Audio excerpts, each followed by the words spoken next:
കോൺഗ്രസിൻ്റെ ഒരു അവസ്ഥയെ ഇതാ കണ്ടില്ലേ, അധികാരം കിട്ടാഞ്ഞിട്ട് തന്നെ കാണിക്കുന്ന കൊലാബീച്ചുകൾ. ഇനി അധികാരം കിട്ടിക്കഴിഞ്ഞാൽ എന്തായിരിക്കും അവസ്ഥ? മനോരമ കുറച്ച് സർവേ ഒക്കെ നടത്തി ഇപ്പം ജയിപ്പിച്ചുകൂടെ നിർത്തിയിരിക്കുവായതുകൊണ്ട് ആകെ അധികാരം കിട്ടിയ അവസ്ഥയിലാണ് ഇപ്പോൾ UDFൻ്റെ കാര്യങ്ങൾ.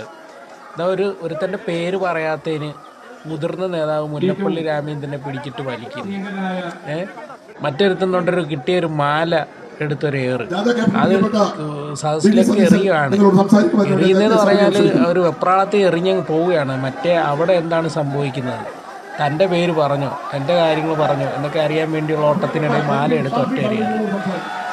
അപ്പുറത്ത് ചെറിയ തർക്കങ്ങളും പിടിവലിയൊക്കെ നടക്കുന്നുണ്ട്. എല്ലാം കൂടെ വളരെ മനോഹരമാണ്. ഇവർക്കെങ്ങാനും ദൈവമേ അധികാരം കിട്ടിക്കഴിഞ്ഞാൽ എന്തായിരിക്കും അവസ്ഥ?